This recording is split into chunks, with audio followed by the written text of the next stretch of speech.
Hi, I'm Beryl Benassarat. I'm going to be talking to you about how to evaluate the patient that presents with pelvic pain using ultrasound. I have no disclosures, no financial disclosures. The learning objectives are noted here, and we are going to learn how to use ultrasound effectively to evaluate patients with pelvic pain using a combination of imaging, physical exam, and pain-guided uh, imaging ultrasound. We're going to understand how to use ultrasound to evaluate these patients because we're going to learn about all the manifestations of endometriosis, which is a big reason why patients have pelvic pain. And we're also going to learn how to use 3D ultrasound as an essential tool in evaluating patients with pelvic pain. So the lecture outline is shown here, and you can see that it's divided into basically three portions. Uterine causes of pelvic pain, which you can see here, and adnexal causes of pelvic pain, including ovarian and adnexal, and then non-GYN causes of pelvic pain. Now, pelvic pain, the reason that we're talking about it is a big public health problem. It affects more than 15% of women, and many of these patients never get a diagnosis, and they live with their pain really affecting the quality of their life. Patients with pelvic pain deserve more than just a series of standard pictures of just the uterus and the ovaries. You have to individualize the exam because these patients present with a problem, and we have to be problem solvers in approaching these patients. And that approach is essential for finding the cause of pelvic pain. So first of all, you want to get a history from the patient. You want to know if the pain is acute or chronic, whether it's diffuse or focal. You want to know when it's happening, whether it's cyclical, sharp or dull. You need to know whether the patient has surgery before, the menopausal status and hormonal status of the ovary, and of course, you need to know whether she's pregnant. During the scan, you want to ascertain how tender the patient is, whether she is able to speak to you or whether she is in a great deal of pain and can't talk. Where is their tenderness? Is it focal? Does it seem to be on the right side, on the left side, in the middle, in the cul-de-sac? Do the organs slide past each other? We'll talk more about that when we get to endometriosis. So you can push deliberately, gently, on each part of the pelvis with the probe, and perhaps with your other hand on the belly, and see where the pain is from and what is moving. So we talk to the patient during the exam and find all this out. So let's start out with the uterus. Adenomyosis, a degenerating fibroid, and prolapsing fibroids, of course, and abnormally placed IUDs. So let's start with adenomyosis. It's considered a type of endometriosis of the uterus in that it's characterized by invasion of the endometrial glands into the neighboring myometrium, causing a blurring of the junctional zone. The symptoms are dysmenorrhea, abnormal bleeding, uterine enlargement, and tenderness. The appearance of a uterus that has adenomyosis is very mottled and inhomogeneous. It's globular, it's enlarged, it's asymmetric with one side of the myometrium thicker than the other. The endometrium is often not easy to see because of the blurred junctional zone, and there may be some small subendometrial cysts that represent the small glands. So let's look at some examples. Here you can see a large globular uterus. The endometrium is way over to one side. It's ill-defined, hard to figure out where to put the calipers. This is another case where you can see the thickening on one side versus the other of the endometrium. The calipers are attempting to measure the endometrium. Here, their calipers are trying to measure something, But in fact, there's nothing to measure because this is not a fibroid. It is very diffuse, heterogeneous appearance of the myometrium. And here again, perhaps the endometrium is here, I'm not even sure. Now, sometimes you can see these cysts, and they can be subendometrial, they can actually be in the myometrium, and you can see how ill-defined the endometrium is, or the junction is. The color sometimes helps to distinguish adenomyosis from fibroids. The fibroids tend to have more of a circular color pattern, but it is not necessarily that helpful in every single case. 3D, though, can be helpful in that when you do your coronal view of the uterus, your reconstructed coronal view of the uterus, patients with adenomyosis have these striations that sort of make or demonstrate that the junctional zone is ill-defined. And here is a more severe one where you can see these cystic areas quite nicely that are very typical of adenomyosis. Here's another case of adenomyosis, fuzzy junctional zone here all around. But if you look at it with inverse mode, and we'll talk more about inverse mode later, but where the echogenic areas become lucent and vice versa, and you just inverse the image, you can actually see much better how these lucencies actually stand out.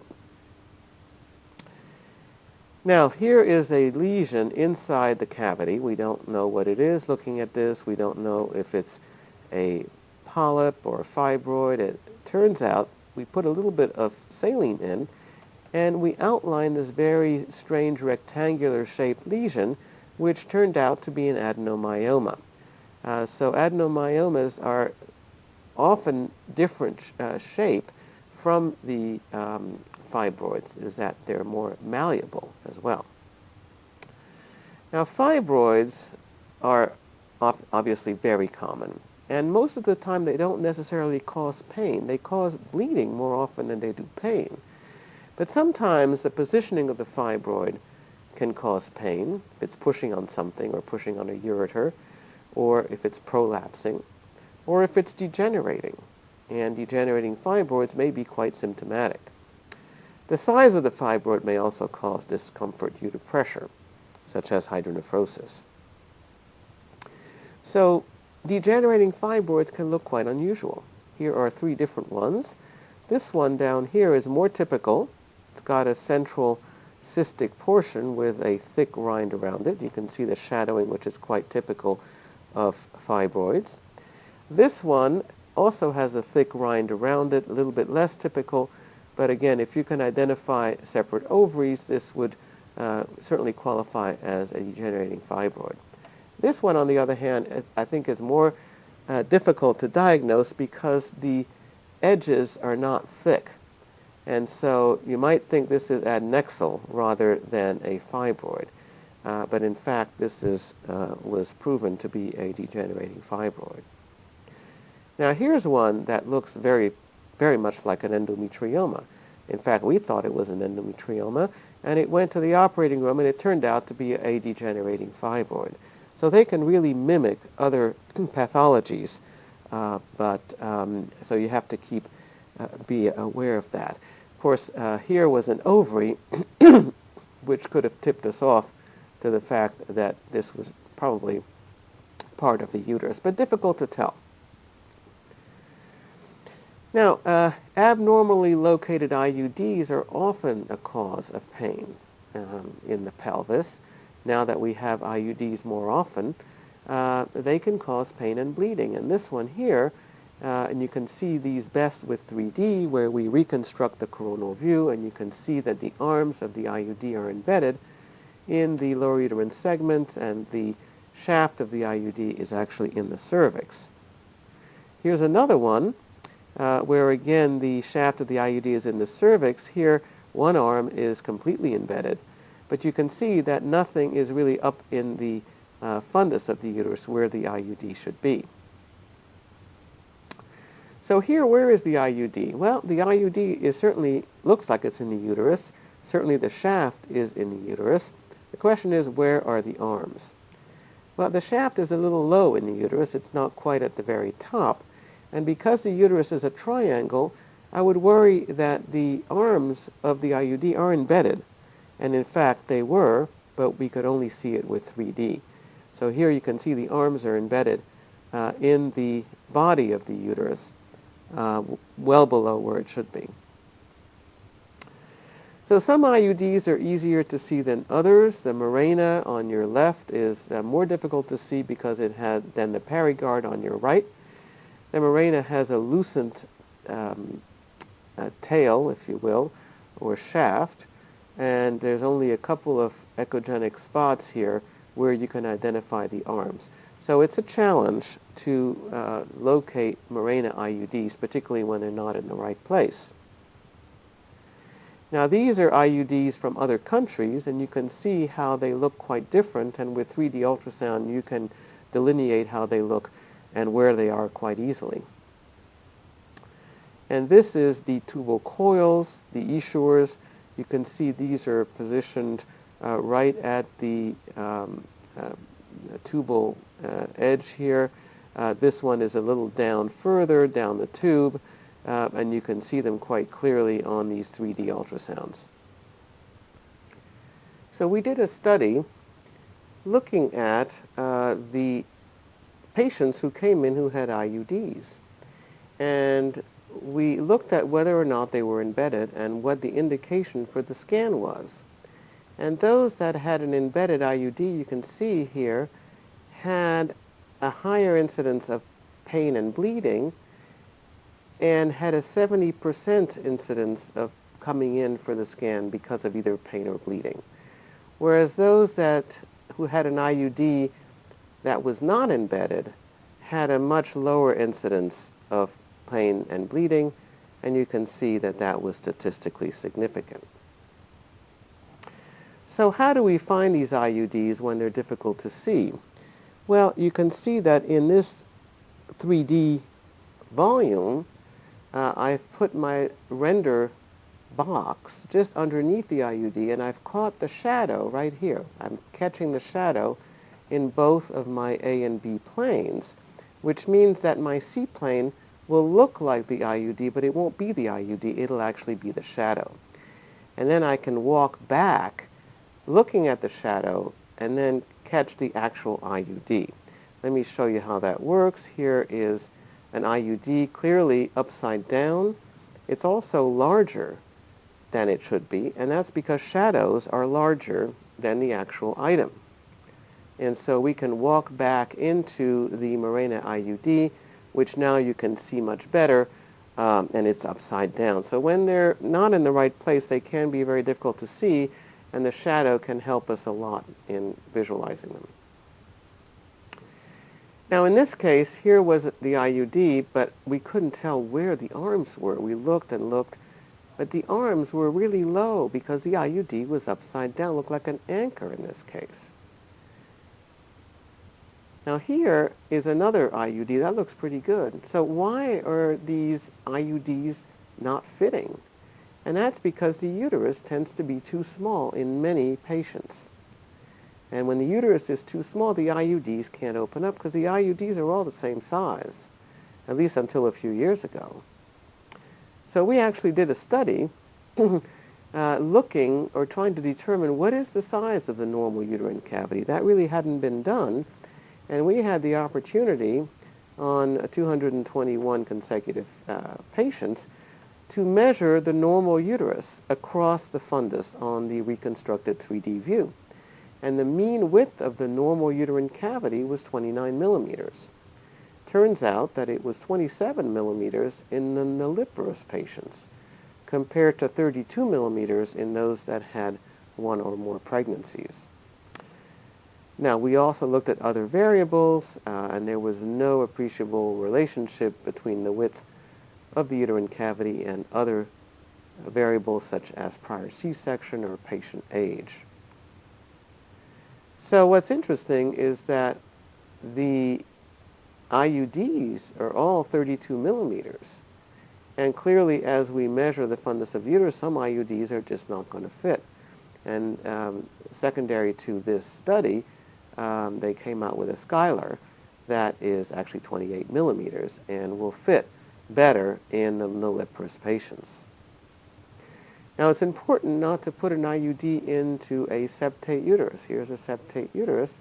The IUD has gone out, and no wonder this patient came in with pain. You can see that the puckering of the serosal surface of this uterus. Here's another septate uterus. This one is quite deeply septate, and of course the IUD is not going to get to the top. Clearly remained in the lower uterine segment in this case. Now let's go on to causes of pelvic pain that regard the ovary and the adnexa. We're going to be talking about hemorrhagic cysts, hemorrhagic corpora lutea. We're going to be talking about torsed ovaries and tubes, endometriosis, hydrosalpinx, adhesions or peritoneal inclusion cysts, and pelvic inflammatory disease. So let's start out with those that relate to the ovary, which are the top three here. And we can start by looking at these cysts that are really quite characteristic of the hemorrhagic cyst. You can see that all three of them, and these are three different patients, have a very reticular-like pattern of the material inside the cyst. You can also see that the surface of this material is very smooth, and it looks like it's retracting rather than growing inwards as a nodularity in a cancer would do. It is all very smooth, and here you can see it's really retracting from all sides. Now, if we turn on the color, very, very important to do, you can see the circumferential flow, the ring of fire, which is so important to diagnose a corpus luteum. This is a hemorrhagic corpus luteum. The bottom two images are from the same patient, and you can see that there is no color flow inside the clot, which is inside the cyst. This is a torsed ovary, and you can see how enlarged and edematous this ovary is. It really looks like a rather homogeneous type of enlargement. It doesn't look like there's a particular mass somewhere. And there are also small follicles in the periphery here. Now, this patient obviously came in with a lot of pain. You can see the pedicle seems to be rather swollen as well. Now, here's the key, is if you turn on the color, you will find the whirlpool sign, which is a very reliable sign of torsion of this ovary. Now, you can have color in the ovary or not. That doesn't seem to have really an impact on whether or not this is torsed, so that you can have a torsed ovary that has color flow. So going on to endometriosis, that's a big subject because it is so common, and it can be present in any part of the female pelvis, and it can be a cause of pelvic pain in many, many patients. So the typical presentation of endometriosis as we see it by ultrasound is the endometrioma, which you can see here measured on the calipers. It's a cyst that has relatively smooth wall, but not always. But it has that characteristic low-level ground glass echoes that is unclotted blood, if you will, of the inside of the endometrioma. Now, endometriosis in general tends to be quite sticky, and so there are a lot of adhesions associated with it. Oftentimes the ovary is adherent to the back of the uterus, to the bowel, and there are a lot of episodes of Hydrosalpinx, as you can see here, associated with endometriosis because of the kinking and scarring of the tubes due to the endometriosis. Here's another example, different patient, but really the same scenario. Here you have a typical endometrioma. You can see with the color stays on the circumference of the cyst, not on the inside. And there is a Hydrosalpinx as well in this case. Now, these two cysts look like endometriomas. But let's see if we can distinguish them. One of them is an endometrioma and one is not.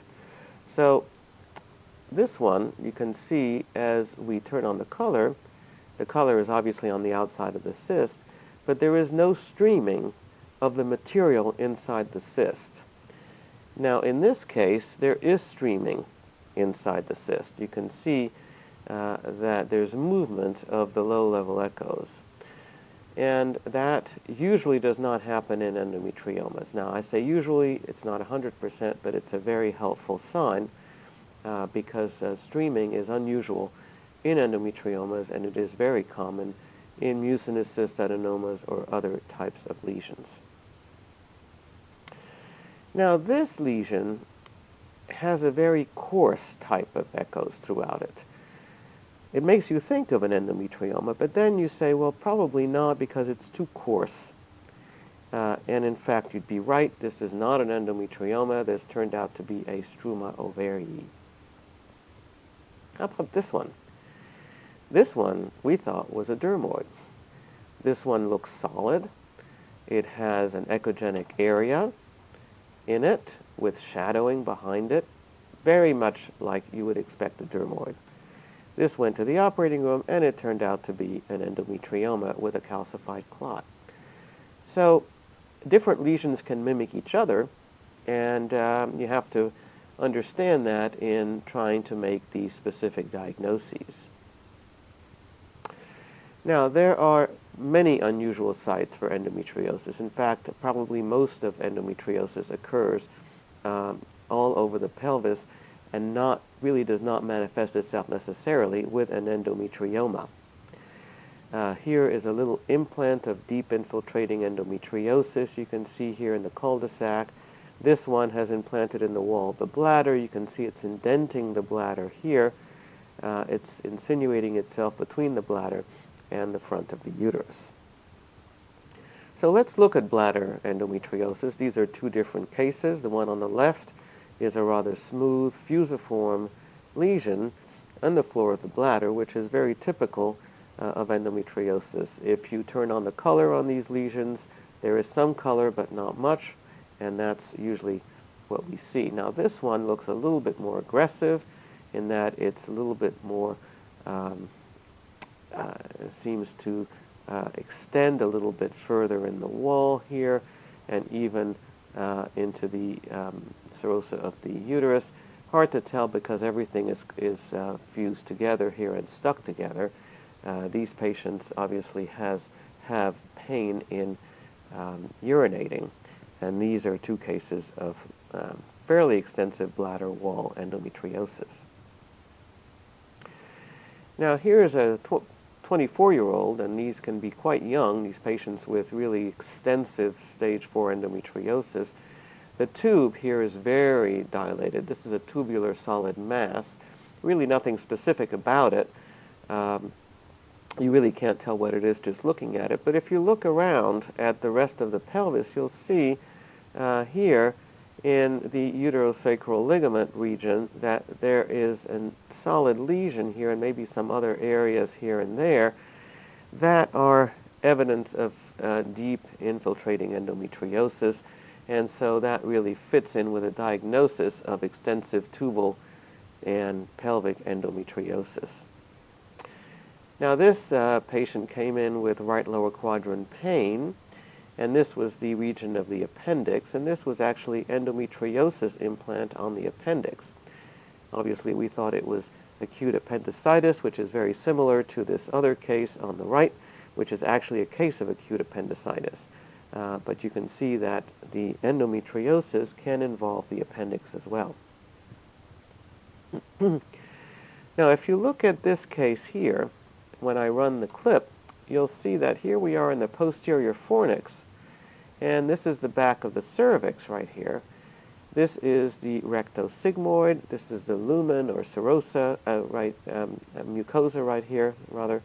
And the serosa, which is normally this rather dark area, is very abnormal here. So I'm going to run the clip now, and you can see that as we push in the posterior fornix, nothing slides here. Normally, the back of the uterus should slide very nicely along the front of the rectosigmoid, but this nodular solid area of deep infiltrating endometriosis has basically stuck the front of the rectosigmoid to the back of the cervix. Now, this is a normal case where you can see the cervix right here, and as we push the cervix, it glides normally across the bowel behind it. So this is a positive sliding sign. The prior example was a negative or abnormal sliding sign where the things do not slide. The Comet sign of endometriosis is basically shown here, where you have areas of implant of deep infiltrating endometriosis in the muscularis of the bowel, right here and right there, along here, and it's rather spiculated, and it has a little tail like this, and it almost sort of looks like a comet, I guess. But this is a typical implant in the bowel wall, mostly in the muscularis, but it can extend, when it has these little spicules, it can extend deeper than the muscularis. Now here's another lesion. You can see this one is smoother, so it probably just is in the muscularis and hasn't extended beyond that. But you can also see that there's not a whole lot of color in these lesions.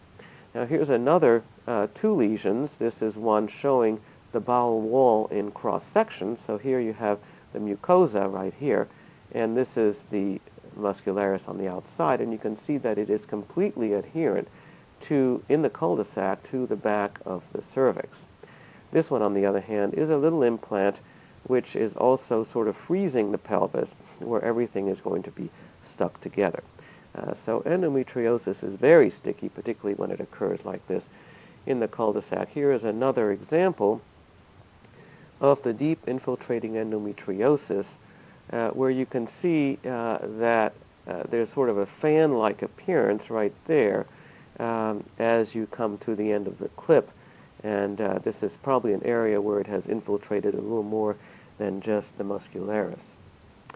And here is another example. You can see the spiculated look of this rather extensive sort of maze of endometriosis involving multiple loops of bowel in the cul-de-sac.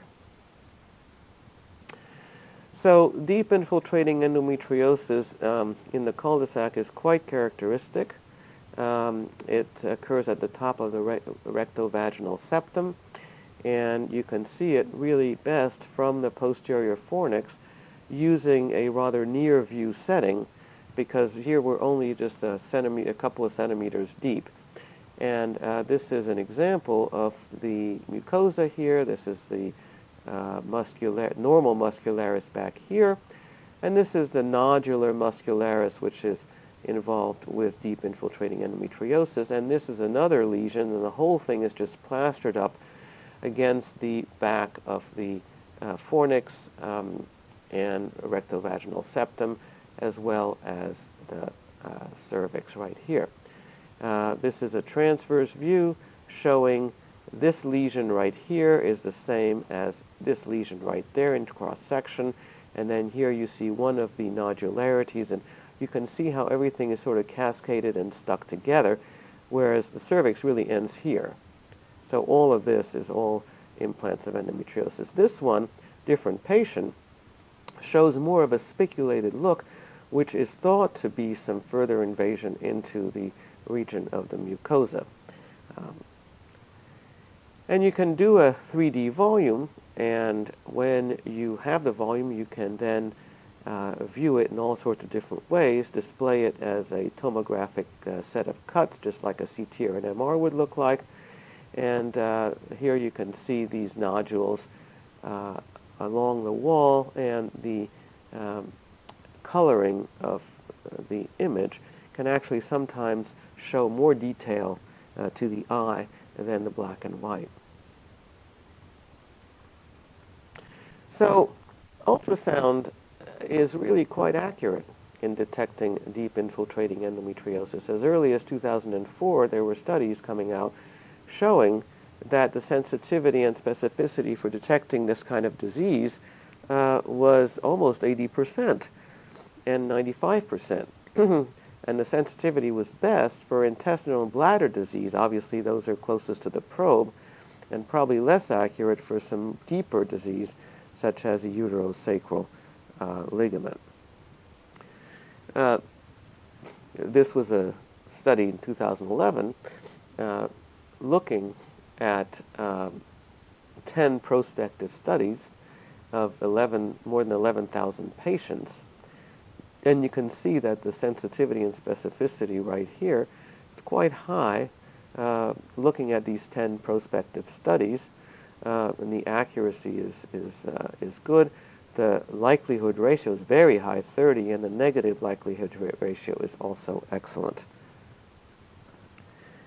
So again, 10 different pelvic sites were looked at in this particular study, 2013, 420 patients, and they were compared to laparoscopy. And you can see the sensitivity is not as high in this particular study, but you can see again that it is the highest when you look for rectosigmoid lesions, because it is right there at the posterior fornix.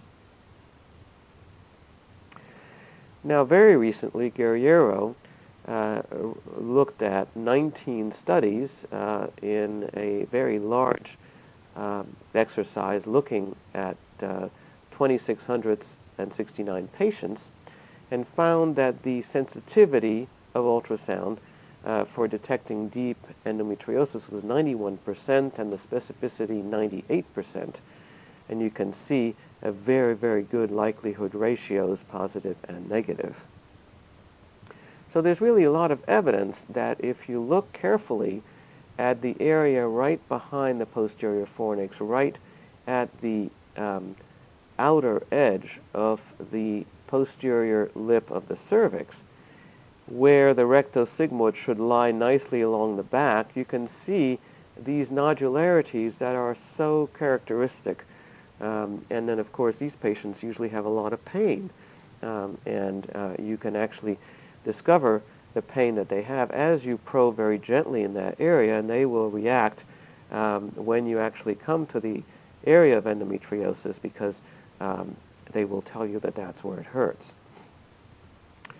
Now, some of you may be wondering whether or not we could be missing colon cancer in looking at these lesions. I just want to show you that colon cancer is very different from bowel endometriosis. This is a case of bowel endometriosis. You can see that it doesn't occlude or doesn't really impinge on the lumen. It's more diffuse here in the bowel wall, whereas the colon cancer has a lot of color, first of all. It's also very heterogeneous and irregular looking. You can see it doesn't have the smooth walls that we sometimes see in endometriosis, and it grows into the lumen, and you can see how the lumen can become impacted here and actually narrowed significantly.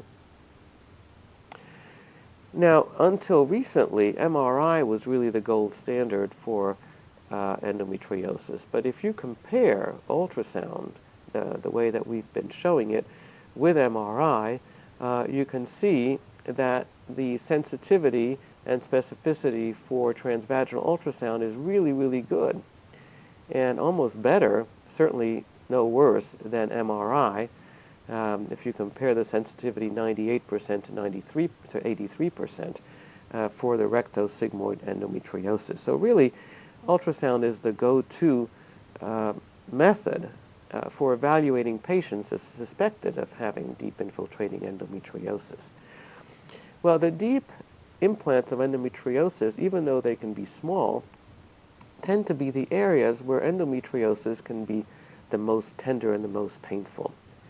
And it is well known that if you use the tendinous-guided type of ultrasound, and the beauty about ultrasound is that you are holding the probe and you can actually examine and detect where the patient is the most tender as you are looking at the pelvis, so that as the patient tells you, yes, this is where it's most tender, or no, this is not as tender, you can identify even better the areas of endometriosis.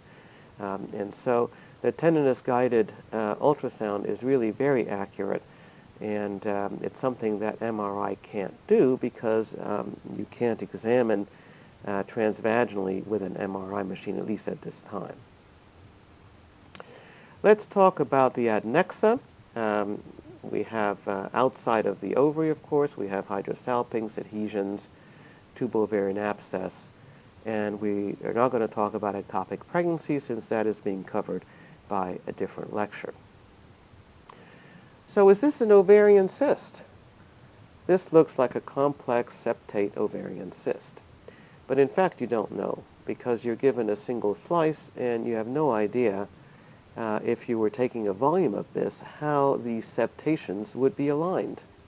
So if you do take a volume of it and you take everything that is inside that volume that is cystic and make it opaque, make a cast of everything that is fluid inside the volume, you will make a cast, in this case, of a hydrosalpinx. So the hydrosalpinx here goes in and out of plane. And there is no single plane where you can actually display it as a hydrosalpinx. So by using 3D, you can actually show the entire convolutions of the tube without worrying what plane it's in.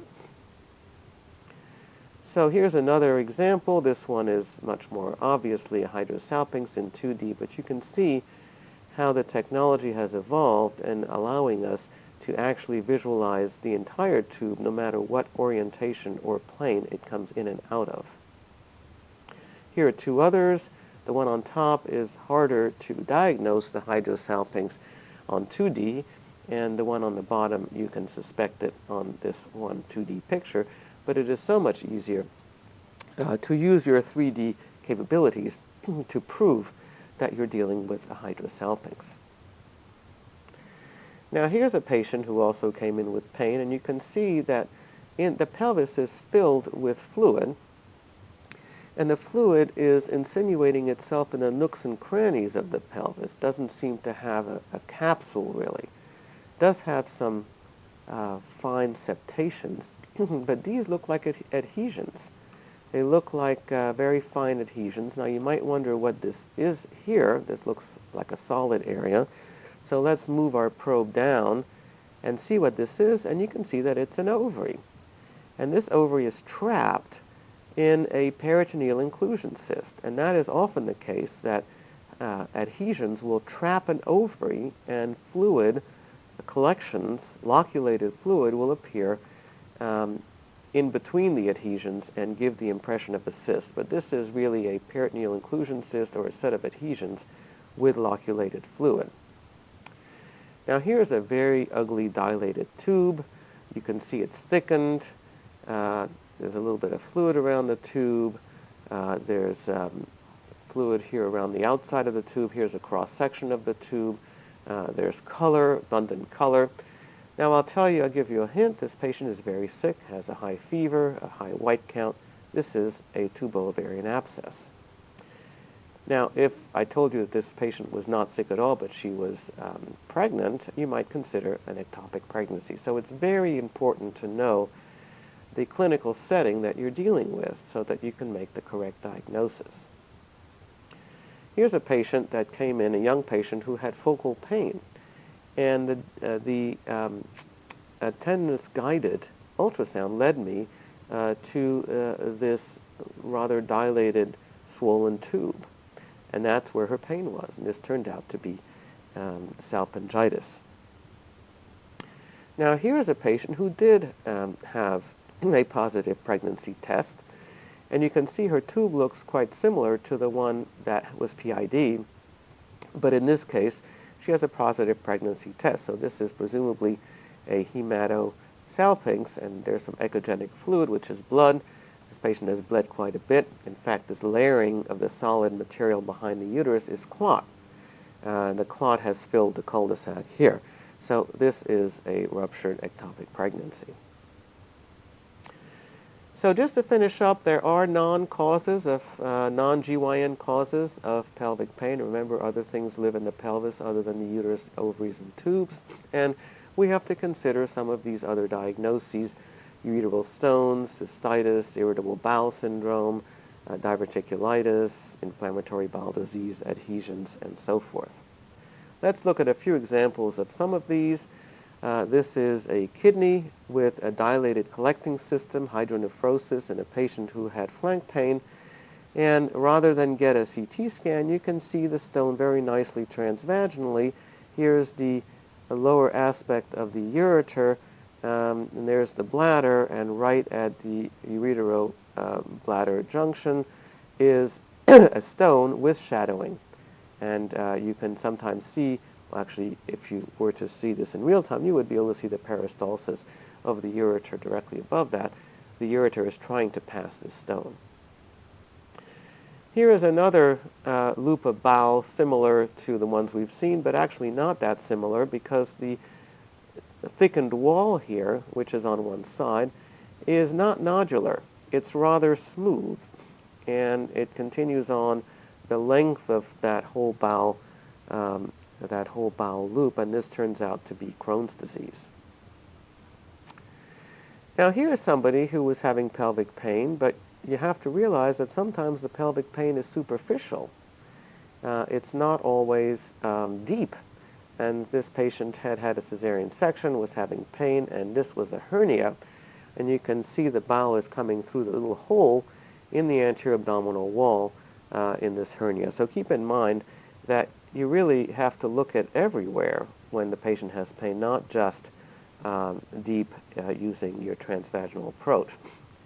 Here's appendicitis. Always consider the appendix, particularly if you're dealing with a right lower quadrant pain, because sometimes these will be mistaken for a tube, but they are appendix, and you can see in this case, you can see the tip of the appendix all the way out to the tip. It has an appendicolith right here with a shadowing.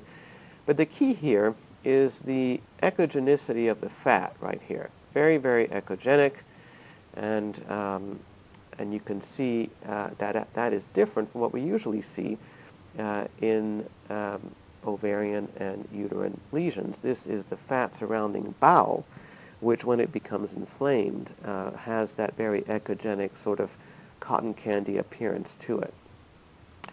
Now here's diverticulitis. You see this one you can see a diverticulum quite well using 3D, but most of the time what you see, if you're going to see diverticulitis, is actually an area where there's some air here in the diverticulum, and you can see that there is a lesion here, an abscess in the colon wall. Now here is a different case, which was a very severe abscess, a huge abscess. It went on and on and on, and you can see the air inside the abscess and so forth. This was a very sick patient with a huge abscess in the pelvis due to diverticulitis. So in conclusion, pelvic pain is common, and it impairs the quality of life. It is really important to find the lesions that are causing this. An accurate diagnosis requires a combination of ultrasound, physical exam, and history all at the same time. And that's why ultrasound is so great at dealing with pelvic pain, because you can do imaging and physical exam and history all at the same time. Patients with pelvic pain deserve more than just a series of standard pictures. That is our protocol of the uterus and ovaries. Take it a step further. Find out where the patient is in pain and image it. Those that we help are among the most grateful of our patients. Thank you very much for your attention. Here are just a few references that deal with the material that we just went over, and I thank you very much for listening.